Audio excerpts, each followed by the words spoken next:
আজকে আমরা ফজিলত না জানার কারণে নামাজের বিধান থেকে অনেক দূরে সরে এসেছি। কথা বলেন ঠিক না বেঠিক?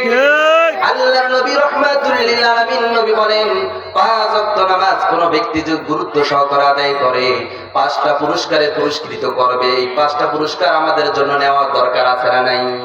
আছে। আল্লাহর নবী বলেন, এই দুনিয়ার জমিনের মধ্যে ভালো খাওয়ার জন্য, ভালো থাকার জন্য, টাকা পয়সা অর্থ সম্পদ মালিক হওয়ার জন্য নিজের সন্তান সন্ততি স্ত্রী পুত্রকে পরিত্যাগ করে, এই এলাকাবাসীকে পরিত্যাগ করে মানুষ লাখ লাখ কিলোমিটার মানুষ সৌদি আরব যায়, এক একজন প্রদেশে চলে যায়। কথা বলেন ঠিক না বেঠিক?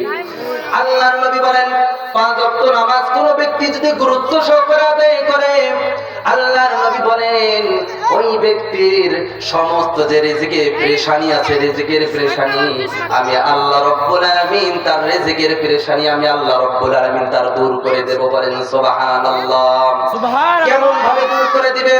সারা পৃথিবীর জমিনের মধ্যে অসংখ্য অগণিত পাখি আছে। কথা বলেন ঠিক না বেঠিক? এক একটা পাখি এক এক রকম খানা খায়। প্রত্যেকটা দিন তারা খালি 2টা ডানা নিয়ে এই পৃথিবীর জমিনের মধ্যে বিচরণ করতে থাকে। পৃথিবীর জমিনে যখন খালি পেটে ফজরের সময় বের হয়, বলেন তো সন্ধ্যার সময় পেট ভরে তার বাসার মধ্যে পৌঁছিয়ে দেন কে?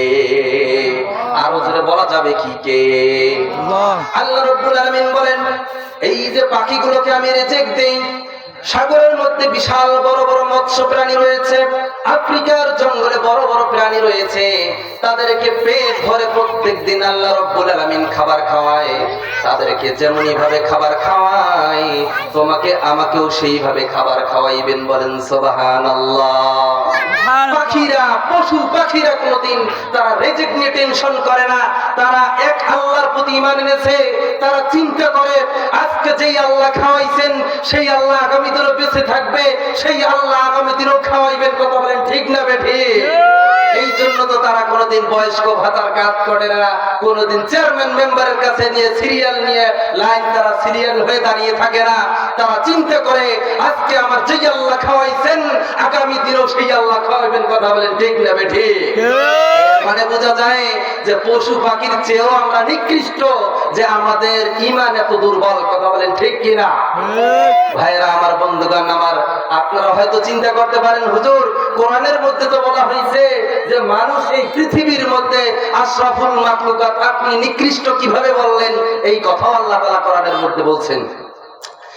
আল্লাহ রাব্বুল আলামিন বলছেন, وَلَقَدْ زَرَعْنَا لِجَهَنَّمَ كَثِيرًا مِنَ الْجِنِّ وَالْإِنسِ لَهُمْ قُلُوبٌ لَا يَفْقَهُونَ بِهَا وَلَهُمْ أَعْيُنٌ لَا يُبْصِرُونَ بِهَا وَلَهُمْ آذَانٌ لَا يَسْمَعُونَ بِهَا أُولَئِكَ كَالْأَنْعَامِ بَلْ هُمْ أَضَلُّ أُولَئِكَ هُمُ الْغَافِلُونَ। আল্লাহু আকবার। এই আয়াতে আল্লাহ রাব্বুল আলামিন বলেন, ওয়ালাকাদ যারা'না লিজাহান্নামা কাসীরাম মিনাল জিন্নি ওয়াল ইনস, অধিকাংশ জিন এবং ইনসানের জন্য আমি আল্লাহ রাব্বুল আলামিন জাহান্নাম সাজিয়ে রেখে দিয়েছি। তাদের জন্য আমি আল্লাহ রাব্বুল আলামিন জাহান্নাম নির্ধারণ করে রেখেছি। বলেন নাউযুবিল্লাহ। নাউযুবিল্লাহ। আল্লাহ তাআলা বলেন অধিকাংশ জিন এবং ইনসান, এই 2টা জাতির অধিকাংশই জাহান্নাম যাবে। আল্লাহ তাআলা আবার 3টা বৈশিষ্ট্য বললেন।